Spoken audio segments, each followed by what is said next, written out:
Judy was boring. Hello. Then Judy discovered ChumbaCasino.com. It's my little escape. Now Judy's the life of the party. Oh, baby, mama's bringing home the bacon. Whoa, take it easy, Judy. The Chumba life is for everybody. So go to ChumbaCasino.com and play over 100 casino-style games. Join today and play for free for your chance to redeem some serious prizes.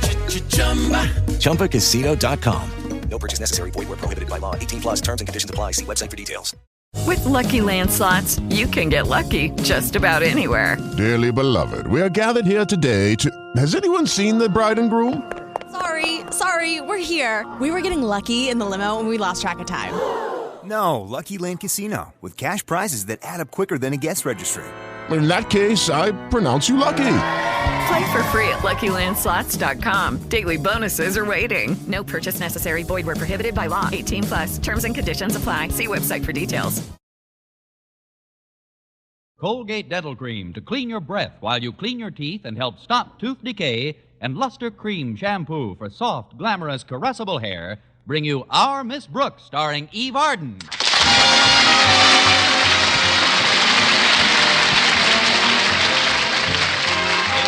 Once again for another comedy episode of Our Miss Brooks, under the direction of Al Lewis. Well, Madison High School, where Our Miss Brooks teaches English, is in the midst of its annual toy drive for underprivileged children. Supervising the neighborhood volunteer workers is Miss Brooks' landlady, Margaret Davis, who discussed her chore over breakfast last Friday morning. It looks like we're going to make our motto come true, Connie. A toy for every boy and girl. Everyone's cooperating wonderfully. Oh, I'm glad to hear that, Mrs. Davis. You and the rest of the Community Toy Committee are certainly going to make a lot of kids happy this Christmas. If I've said it once, I've said it 100 times. Christmas is for the children. You've said it 500 times, but it's a nice sentiment. The contributions have been coming in steadily. Yesterday, the Rat family down the street, you know, the real wealthy people, they donated 4 hop-along cowboy outfits that were in excellent condition. That's quite a haul, isn't it? Yes, but it puzzles me. They only have one little boy. Oh, don't let that puzzle you. Maybe they have 4 television sets. Oh, that's Walter Denton. He's driving me to school. I'll get it. Be right there, Walter.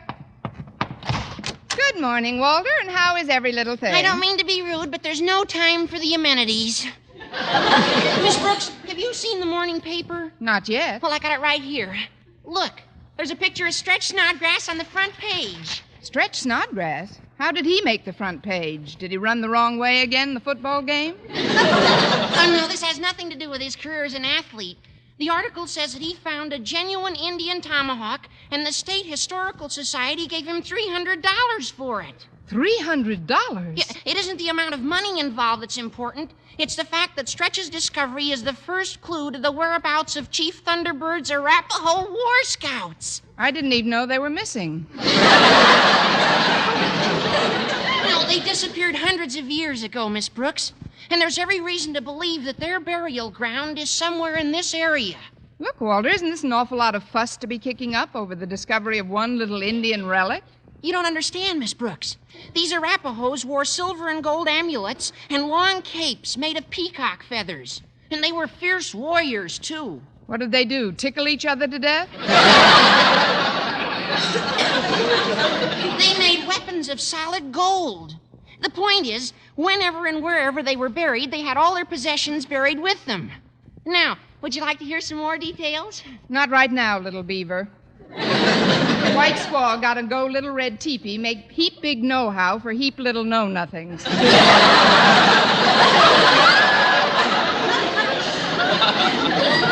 can't say that I'm completely enraptured by your Indian dialect, Miss Brooks. Don't be so critical. I never took a lesson.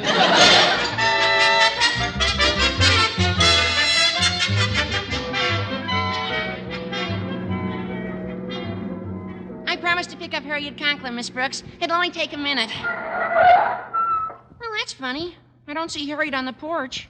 Oh, but there's Mr. Conklin in the vacant lot next to his house. I wonder what our beloved principal's doing out there.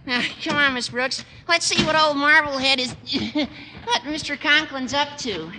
All right, Walter. After riding with you, it's always nice to touch land again.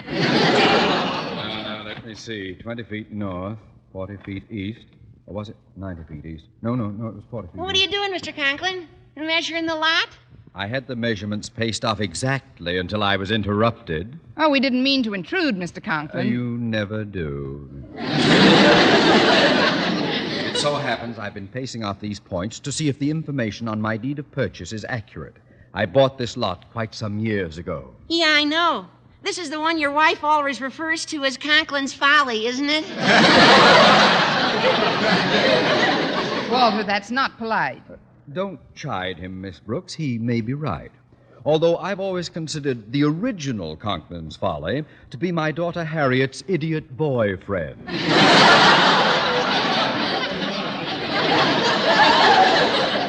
Be that as it may, I've never had what I consider a fair offer on this property, or I would have sold it long ago. Do you have a prospect now, Mr. Conklin? Your interest in my personal affairs touches me deeply, Miss Brooks. Common courtesy, however, demands that I answer you. Yes, I have at last found a sucker. I have found a gentleman who is willing to meet my terms. I am parting with this piece of real estate today for $2,000. $2,000? Gosh, I wouldn't give 2,000 cents for this junior jungle. You certainly have a sound head on your shoulders, Denton. And if you want it to remain there, I suggest you keep your quivering nostrils out of my affairs. Now, kindly take off. Contact. Oh, there you are, Daddy. Hello, Miss Brooks. Hi, Walter, dear. Just call me Conklin's Folly. What do you want, Harriet? It's time for you to go to school, Daddy. Oh, thank you, child. I'll get the car. You're driving with me today. But, Daddy, Walter came all the way over I said you are driving with me. Now go get your things on the double, girl. Aye, sir. See you at school, folks. And make sure you get there on time for a change, both of you. Nothing like selling a lot to perk up a fellow's spirits. Oh, well, maybe the new owner will clear some of the trash off this property. Come on, let's get back to the car, Walter. Okay. Watch your step, Miss Brooks. Now, he tells me. What happened? I either stepped on a stick or broke my leg. I'm happy to report it's a stick. And a nice round one at that. This would make a good blackboard pointer. Think I'll take it along. Okay, but hurry, Miss Brooks. We don't want to be late. You saw how irritable Mr. Conklin was. Oh, that's all on the surface, Walter. Behind that granite countenance, Mr. Conklin is pure concrete.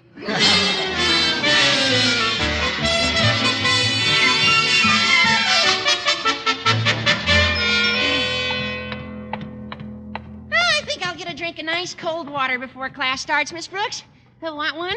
Cold water at this hour of the morning? That's the worst thing you can possibly do to your system, Walter. It never hurts Mr. Boynton any. He stops at the fountain every morning before class. My throat's pretty dry at that. I better stop for a nice cool drink. Yeah, I'll hold it for you.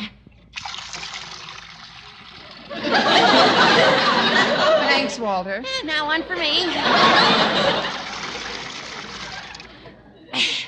Good. Well, I'm off to class. Toodle, Miss Brooks. Toodle, Walter. I think I'll have one for the road. Well, good morning, Miss Brooks. Oh, Mr. Boynton. What are you doing at the fountain? Oh, I make it a practice to drink a quart of water before lunch every day. Now, if you'll excuse me, I'll lean over and get my quota for the morning. Ouch! What happened, Mr. Boynton? Would you mind putting the end of that pointed stick on the floor? Oh, I'm terribly sorry, Mr. Boynton. I just picked this stick up in Mr. Conklin's vacant lot and forgot I even had it in my hand. Oh, say, let's see that a moment. Well, this is an arrow, Miss Brooks. An arrow? Yes. You see these tufts of feathers down at this end? Uh-huh. And the peculiar shape of the tip? Oh, it is an arrow, isn't it? An arrow? Mr. Boynton, did you read that story about Stretch Snodgrass in the morning paper? Well, yes, I did. He received $300 for discovering an old Indian tomahawk. Exactly. And if that was worth $300, can you imagine what the lucky person will get who finds the Arapaho Indian burial ground? Miss Brooks, where did you say you found this arrow? On Mr. Conklin's vacant lot while I was... Oh, my goodness. You don't suppose that...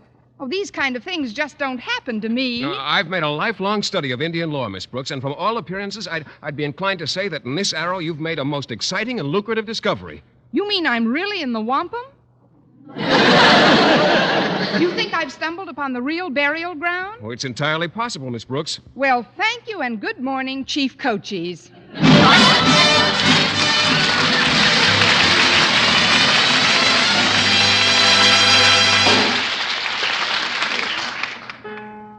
Brush your teeth with Colgate. Colgate Dental Cream. It cleans your breath. Water toothpaste. Wanna clean your teeth. Colgate toothpaste. Cleans your breath. Water toothpaste. Wanna clean your teeth. Colgate Dental Cream cleans your breath while it cleans your teeth. And the Colgate way stops tooth decay best. More than 2 years' research showed the Colgate way of brushing teeth right after eating helped stop more decay for more people than ever before reported in dentifrice history. Yes, the Colgate way stopped tooth decay best, better than any other home method of oral hygiene. No other dentifrice, ammoniated or not, has proof of such results. And you should know that Colgate's, while not mentioned by name, was the one and only toothpaste used in the research on tooth decay recently reported in Reader's Digest. So always follow the Colgate way to clean your breath while you clean your teeth and stop tooth decay best. Brush your teeth with Colgate. Colgate Dental Cream. It cleans your breath. Water toothpaste. Wanna clean your teeth. And the Colgate way stops tooth decay best.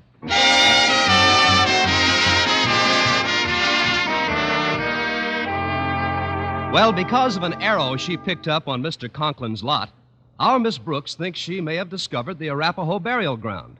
At lunch period, she hastened to the school library to verify her findings. But before we join her there, let's look in on a corridor in another part of Madison High.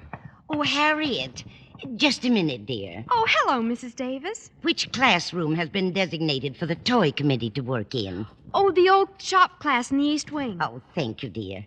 Oh, by the way, weren't you supposed to collect some toys from your neighbors last week? I did, Mrs. Davis, but they were in pretty bad shape.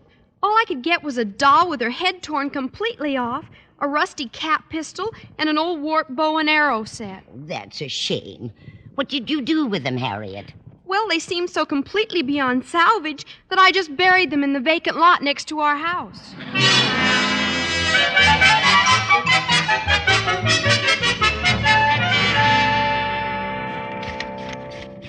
Let's see. Legends, lore. Here it is, Indian lore. Hiya, Miss Brooks. Oh! Oh, sorry, folks. Walter, you startled me. Oh, I didn't mean to. Gosh, I've been in all kinds of trouble here today. Miss Richardson kicked me out of this reading room twice already. Why? Just for talking in my normal voice.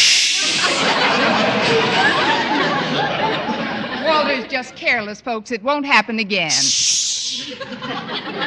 People are trying to read, Miss Brooks. What are you carrying that stick around for? This stick happens to be an arrow, Walter. What I'm trying to do now is to check and see if it's an Arapaho arrow. You mean this is what you found on Mr. Conklin's lot this morning? That's right. Now let's look in this book and try to find the identifying marks. You mean the burial ground may be situated right next door to our beloved principal? Sorry. Let me help you, Miss Brooks. Tribes. Algonquins, Apache, Arapaho. Now, listen to this. The Arapahos were renowned for their excellent beadwork and luxurious tribal costumes, and their witch doctors were among the first to initiate the use of signal fires for communication. Naturally, more Arapaho witch doctors use smoke signals than any other known brand. What does it say about the arrows? Well, let's see. Oh, here it is. The Arapaho arrows are distinguished from those of other tribes by a small tuft of brown feathers attached to one end of the shaft. What color are your feathers, Miss Brooks? My feathers are brown. And look, so are the ones on this arrow. You've done it! Miss Brooks, we found the Indian burial ground. We found it? I don't recall taking out any partnership papers. We'll use my car, and I'll furnish the shovels, and we'll get right out to Mr. Conklin's the minute school's over. Well, you were the first to call my attention to the story about Stretch, but let's keep this thing quiet, whatever we do. Oh, there you are, Miss Brooks. Excuse me. I'm sorry I kept you waiting for lunch, Mr. Boynton, but I just had to substantiate the evidence. Look, the feathers on this arrow coincide exactly with the ones in this book. You mean it's an Arapaho arrow? Definitely. Eureka! We've found the Indian burial ground. I haven't heard so much weaving since I flunked domestic science. I'm growing into quite a little corporation. What's the difference, Miss Brooks? If it's really authentic, there'll be plenty of reward for all of us. What would you say the burial ground is worth, Walter? Well, my guess would be in the neighborhood of $10,000 at least. $10,000? $10,000? $10,000? Shh!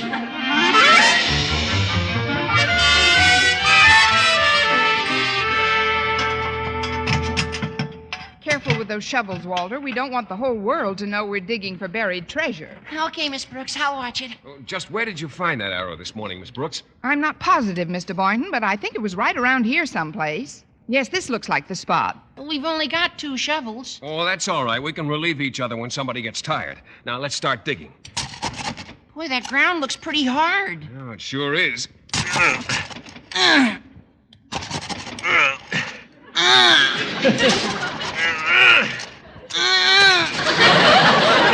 I make a suggestion, Walter? What is it, Miss Brooks? Take my shovel and dig for a while, and I'll grunt.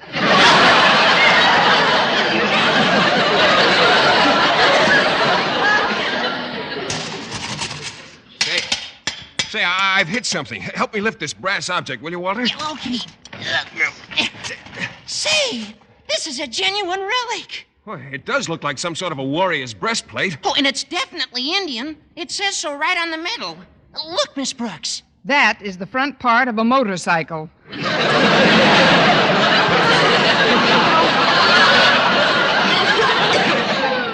A motorcycle? Amazing, isn't it? And they called them a primitive race. But they couldn't possibly have built a... Oh, you're joshing.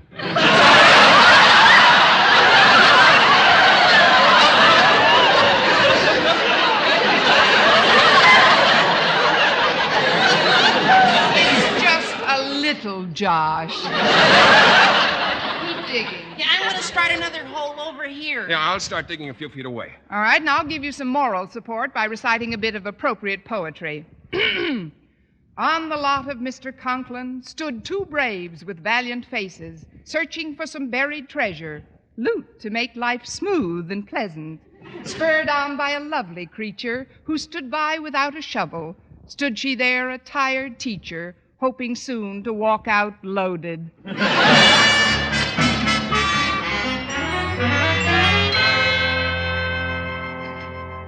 Lovely home you have here, Mr. Conklin. Oh, thank you, Mr. Howard. Now, about my lovely lot. I have the papers all ready for you. I see. You know, of course, that I'm going to build a home on that lot. As far as I'm concerned, you can... Oh, it's... It's a splendid lot to build on. It's nice to know one's neighbors in advance, I always say. Oh, I quite agree. And if I may say so, you couldn't ask for finer neighbors. We Conklins are friendly folk, Mr. Howard. Well, I'm sure that you are, but if we're going to be living next door to one another, how about shedding the formality? Just call me Mike. Very well. Here are the papers, Mike. And what do folks call you? Osgood. Osgood?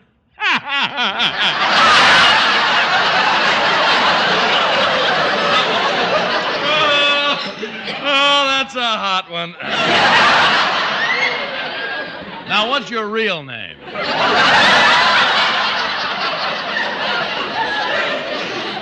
My real name is Osgood. Now, let's get on with the signing. Just a minute. I'd like to take another look at the property, if you don't mind. Another look? I'm sure it hasn't sunk into the sea, Mr. Howard. But if you want another look, there's no reason why you shouldn't have it. Come with me. Of course, a lot doesn't look like very much before it's all been... Holy cow! What's going on out here? What are all those mounds of earth? And those holes? You must have gophers, Osgood. Look, there's something moving in that hole. Great Scott, it's a gopher with a shovel. Hello, Mr. Conklin. Miss Brooks, what are you doing here? How's Mrs. Conklin? She's fine. Now answer my question. What are you doing on my lot? Well, sir, we just thought we'd work up an appetite. We? Hi, Mr. Conklin. Denton, what are you doing in that hole?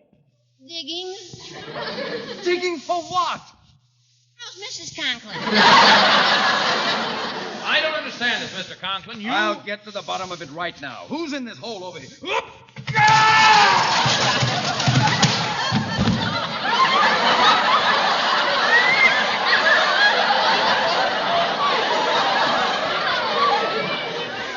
Afternoon, Mr. Conklin. I didn't drop in for tea, Boynton. Now help me out of this confounded hole. Oh, yes, sir. Just hang on to my arm here. There we are. Now, just what is this digging all about? Have they reactivated the WPA? No, sir. We were just sort of cleaning up the lot for you. Well, they don't seem to have done any damage, Osgood. I'll sign the papers and we'll conclude our deal. Very well. I'll put my signature down first, and then Oh, you can... stop! Don't sign those papers. Whatever happened to Pearl White? Mr. Boynton's right, Mr. Conklin. You shouldn't sign those papers. And why shouldn't I sign them, Miss Self-Appointed Business Manager? If you'll just step over here alone, Mr. Conklin, I'd like to tell you something privately. Oh, excuse me, Mike. Just for a moment. Make it snappy, Osgood. Now, what's this all about, Miss Brooks? Well, What? Sounds like a lot of hogwash to me.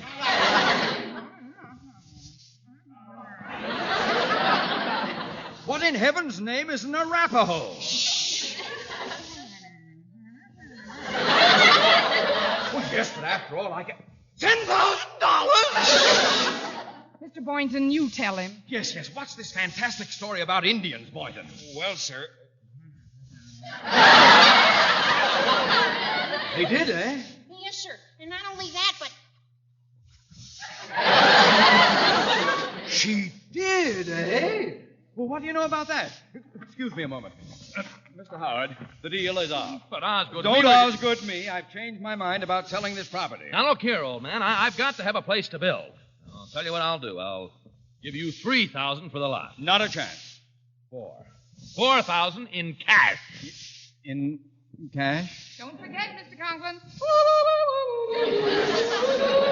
Yes. I'm sorry, Howard. This lot is not for sale. But you already agreed. You, sir, are trespassing. Now kindly leave the premises at once. Well, all right, Conklin, I'll go. But if this is the way you do business, I pity the people who work for you at Madison High. Here.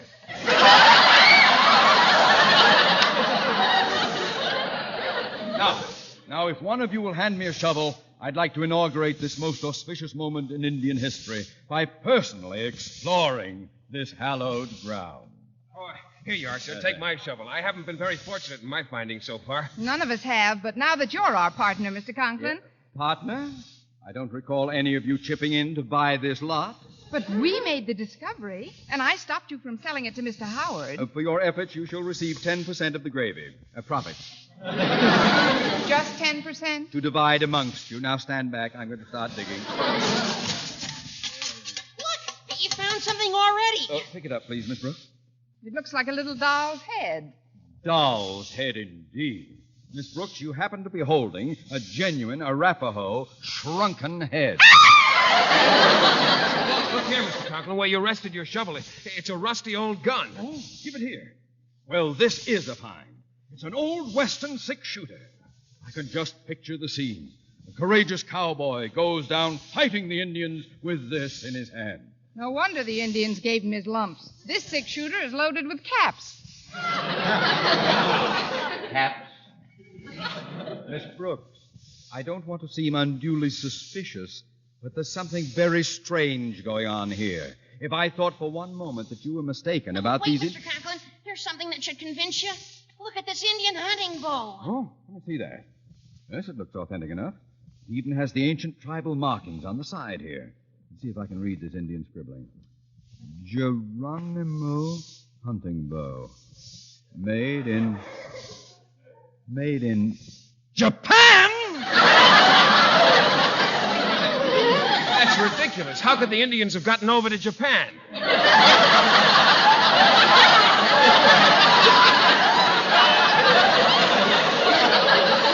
built a long canoe in those days. Miss Brooks, a terrible thought has just crept into my consciousness. You have prevented me from accepting an offer of $4,000 for this lot because of the wild imaginings of your fevered mind. But, Mr. Conklin... These so-called treasures of yours look like nothing but children's toys to me. But, Mr. Conklin, be sensible. Who'd bury toys in the vacant lot? Hello, Miss Brooks. Hi, Daddy. Hello, Harriet. What's everybody doing out here? Why, you've dug up the toys I buried yesterday. So they are toys. Toys? $4,000. Well, Miss Brooks? On the lot of Mr. Conklin stood a woman, proud, undaunted, facing westward, facing sunward, facing years of unemployment.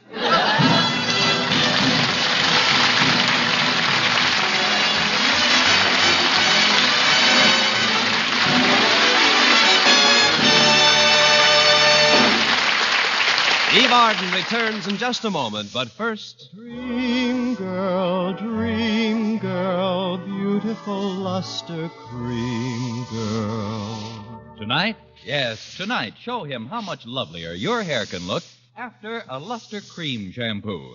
Luster Cream, world's finest shampoo. No other shampoo in the world gives you Kay Daumit's magic blend of secret ingredients plus gentle lanolin. Better than a soap, better than a liquid, Luster Cream is a dainty cream shampoo. Leaves hair 3 ways lovelier. Fragrantly clean, free of loose dandruff, glistening with sheen, soft, manageable. Even in hardest water, Luster Cream lathers instantly. No special rinse needed after a Luster Cream shampoo. So gentle, Luster Cream is wonderful even for children's hair. Tonight? Yes, tonight, try Luster Cream shampoo. Dream girl, beautiful luster cream girl. You owe your crowning glory to a luster cream shampoo. And now, with a special presentation for Miss Eve Arden, here is the Executive Secretary of the Southern Section, California Teachers Association, Dr. Lionel De Silva.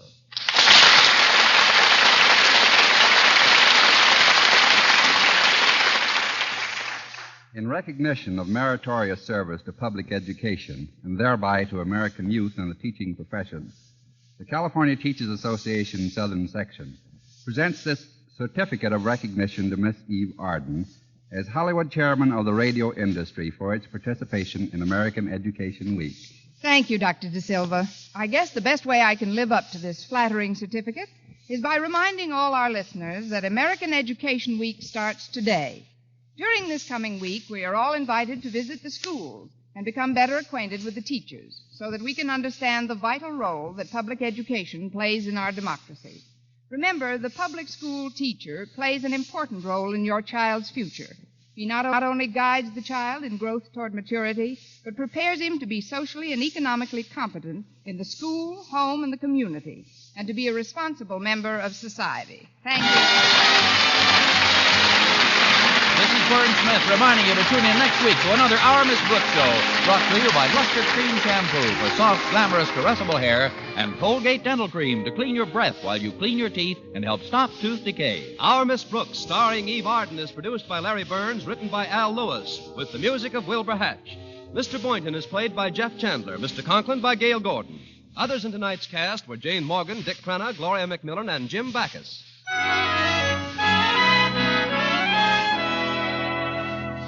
You want a beauty soap for a beauty bath. And your bath becomes a beauty bath when you change to proper cleansing with Palmolive soap. For bathing with this beauty soap brings you the full beautifying effects of Palmolive's mild and gentle lather, proved by doctors to bring most women lovelier complexions in just 14 days. Bath-size Palmolive is designed to give you everything you need for all-over beauty care.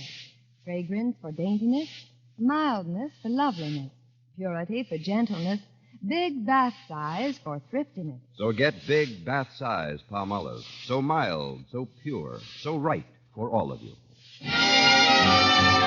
If you like mysteries that are as full of chuckles as chills, be sure to hear Mr. and Mrs. North every Tuesday over the same network. Don't miss the exciting and laughable adventures of these amateur detectives. Hear Mr. and Mrs. North every Tuesday night. And be with us again next week at the same time for another comedy episode of Our Miss Brooks. Bob Lamont speaking. Stay tuned now for Jack Benny. This is CBS, the Columbia Broadcasting System.